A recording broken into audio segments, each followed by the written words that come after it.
Hi everyone, once again welcome back. ഇന്നത്തെ നമ്മുടെ recipe പനീരും നിലക്കടല, കാഷ്യൂനട്ട്, പിന്നെ ക്യാരറ്റ്, കുറച്ച് ബീൻസ് ഇതെല്ലാം കൂടി ചേർത്ത് നമ്മൾ ഉണ്ടാക്കുന്ന ഒരു സൈഡ് ഡിഷാണ് കേട്ടോ. അപ്പോൾ നല്ല ഹെൽത്തി ആയിട്ടുള്ള ഒരു ഡിഷാണ് നമ്മളിന്ന് ഉണ്ടാക്കുന്നത്. അപ്പോൾ എല്ലാ കൂട്ടുകാർക്കും വീണ്ടും നമ്മുടെ ചാനലിലേക്ക് സ്വാഗതം. ആദ്യമായിട്ട് നമ്മുടെ ചാനലിലെ വീഡിയോ കണ്ടുകൊണ്ടിരിക്കുന്നവർ ഉണ്ടെങ്കിൽ ഒന്ന് ലൈക്ക് ചെയ്യാനും അതുപോലെ തന്നെ സബ്സ്ക്രൈബ് ചെയ്യാനും മറക്കരുത്. അപ്പോൾ 2 ക്യാരറ്റ്, ഒരു പിടി ബീൻസ്, 2 സവോള, പച്ച കപ്പലണ്ടി, കുറച്ച് കാഷ്യൂനട്ട്, ഉപ്പ്, ഇഞ്ചി, പച്ചമുളക്, കറിവേപ്പില എല്ലാം നമ്മൾ എടുത്ത് വെച്ചിട്ടുണ്ട് കേട്ടോ. ഗ്രൗണ്ട് നട്ടും അതുപോലെ തന്നെ കാഷ്യൂനട്ടും ഒരേ പിടി എടുത്തിട്ടുണ്ട്. അതൊന്ന് കഴുകി നമുക്കൊന്ന് വയ്ക്കാം. പിന്നെ ബീൻസ് നമ്മളൊന്ന് ചോപ്പ് ചെയ്ത് വെച്ചിട്ടുണ്ട്, ക്യാരറ്റ് ചോപ്പ് ചെയ്ത് വെച്ചിട്ടുണ്ട്, സവോള, ഇഞ്ചി, പച്ചമുളക് എല്ലാം നമ്മളൊന്ന് ചോപ്പ് ചെയ്ത് വെച്ചിട്ടുണ്ട്. പനീർ ഒരു 100 ഗ്രാം എടുത്തിട്ടുണ്ട്, അത് നന്നായിട്ടൊന്ന് കഴുകി വെച്ചിട്ടുണ്ട്. ഒരു കോഴിമുട്ടയും നമ്മളെടുത്ത് വെച്ചിട്ടുണ്ട്. ഇനി നമുക്കൊരു ഫ്രൈയിങ് പാൻ അടുപ്പത്ത് വെച്ച് നമുക്ക് 3-4 ടീസ്പൂൺ വെളിച്ചെണ്ണ ഒഴിച്ച് കൊടുക്കാം. അതിനുശേഷം നമ്മൾ ചോപ്പ് ചെയ്ത് വെച്ചിട്ടുള്ള സവാള ഇട്ട് കൊടുക്കാം. സവാള ജസ്റ്റ് ഒന്ന് വഴന്ന് വരുന്നത് വരെ ഒന്ന് വഴറ്റി കൊടുക്കാം. അതിനുശേഷം ഇഞ്ചി, പിന്നെ പച്ചമുളക് ചോപ്പ് ചെയ്തത് നമുക്ക് ചേർത്ത് കൊടുക്കാം. ഇഞ്ചിയും പച്ചമുളകും ചോപ്പ് ചെയ്തത് ചേർത്ത് നമുക്ക് നന്നായിട്ടൊന്ന് മിക്സ് ചെയ്ത് ഒന്ന് വഴറ്റിയെടുക്കാം. പിന്നെ കുറച്ച് കറിവേപ്പിൻ്റെ ഇലയും കൂടി ചേർത്ത് നമുക്കിതൊന്ന് നന്നായിട്ട് വഴറ്റിയെടുക്കാം. നന്നായിട്ടൊന്ന് സവാള വഴന്നതിന് ശേഷം ബീൻസ് ഇട്ട് കൊടുക്കാം. ഓരോ ഇൻഗ്രീഡിയൻറ്റും ചേർക്കുമ്പോൾ നമുക്ക് നന്നായിട്ടൊന്ന് മിക്സ് ചെയ്തതിന് ശേഷം അടുത്ത ഇൻഗ്രീഡിയൻറ്റ് ചേർത്ത് കൊടുക്കാം. ഇപ്പോൾ നമ്മൾ ക്യാരറ്റ് ചോപ്പ് ചെയ്തതും കൂടി ചേർത്തിട്ടുണ്ട്. നന്നായിട്ടൊന്ന് മിക്സ് ചെയ്തതിന് ശേഷം നമുക്കിതിലേക്ക് ആവശ്യമായിട്ടുള്ള ഉപ്പ് ചേർത്ത് കൊടുക്കാം.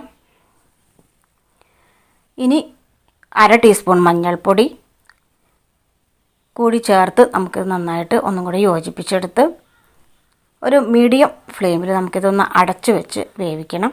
ഇനി ഞാൻ ചേർക്കുന്നത് പെപ്പർ പൗഡറാണ്. ഒരു ചെറിയ സ്പൂൺ പെപ്പർ പൗഡറും കൂടി നമുക്കിതിനകത്തേക്ക് ചേർത്ത് കൊടുക്കാം. എല്ലാം കൂടി ഒന്ന് യോജിപ്പിച്ചെടുക്കാം. ഇനി നമുക്ക് ക്യാരറ്റും ബീൻസും ഒന്ന് വെന്ത് കിട്ടുന്നത് വരെ ഒന്ന് അടച്ചു വെച്ച് ഒരു 5 മിനിറ്റ് നമുക്കിതൊന്ന് ലോ ഫ്ലെയിമിൽ വേവിച്ചെടുക്കാം. നമ്മുടെ ക്യാരറ്റും ബീൻസും നന്നായിട്ട് വെന്തിട്ടുണ്ട്. ഇനി നമ്മൾ കഴുകി വെച്ചിട്ടുള്ള ഗ്രൗണ്ട് നട്ട് ഒരു പിടി, അതുപോലെ തന്നെ കാഷ്യൂ നട്ട് ഒരു 5-10 എണ്ണം ഉണ്ട്, അത് നമുക്ക് ഇതിനകത്തേക്ക് ചേർത്ത് കൊടുക്കാം കേട്ടോ. ഒന്നും കൂടി ഒന്ന് അടച്ചു വെച്ച് എല്ലാം ഒന്ന് യോജിക്കാൻ വേണ്ടിയിട്ട് നമ്മൾ അടച്ചു വെച്ച് വേവിച്ചെടുത്തിട്ടുണ്ട്.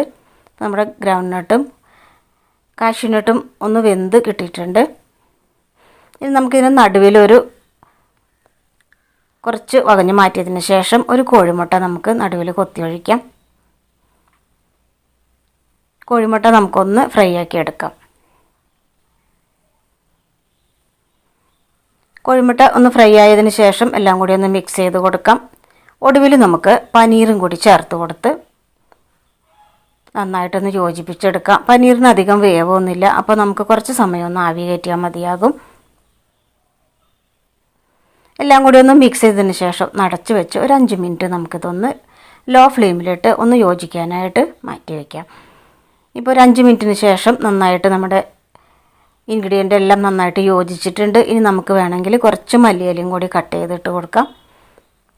സ്റ്റവ് ഓഫ് ചെയ്തതിന് ശേഷം മല്ലിയില ചേർത്ത് ഒന്ന് അടച്ച് വെച്ച് 5 മിനിറ്റിന് ശേഷം നമുക്ക് ഇത് സെർവ് ചെയ്യാവുന്നതാണ് കേട്ടോ. അപ്പോൾ വളരെ ഹെൽത്തി ആയിട്ടുള്ള ഒരു പനീർ റെസിപ്പിയാണ് നമ്മളിന്ന് ചെയ്തത്. ഇന്നത്തെ റെസിപ്പി ഇഷ്ടമായാൽ ഒന്ന് ലൈക്ക് ചെയ്തേക്കണം കേട്ടോ. കൂടാതെ നിങ്ങൾ സബ്സ്ക്രൈബ് ചെയ്യാത്തവരുണ്ടെങ്കിൽ ഒന്ന് സബ്സ്ക്രൈബ് ചെയ്യാനും മറക്കരുത്. ഈ റെസിപ്പി ഒന്ന് ട്രൈ ചെയ്ത് നോക്കി നിങ്ങളുടെ ഫീഡ്ബാക്ക് ഒന്ന് കമൻറ്റ് ബോക്സിൽ ഇട്ടേക്കണേ. അപ്പോൾ നല്ല ഹെൽത്തിയാണ്, അധികം എരിവൊന്നും ഇല്ലാതെ കുട്ടികൾക്കും എല്ലാവർക്കും കൊടുക്കാൻ പറ്റിയ, ലഞ്ച് ബോക്സിലൊക്കെ വെക്കാൻ പറ്റിയ ഒരു ഡിഷാണ് കേട്ടോ. ഒരുപാട് പനീർ റെസിപ്പീസ് നമ്മുടെ ചാനലിൽ ഇട്ടിട്ടുണ്ട്. അതിൻ്റെ പ്ലേലിസ്റ്റ് നമ്മൾ ഡിസ്ക്രിപ്ഷനിൽ ഇടാം കേട്ടോ.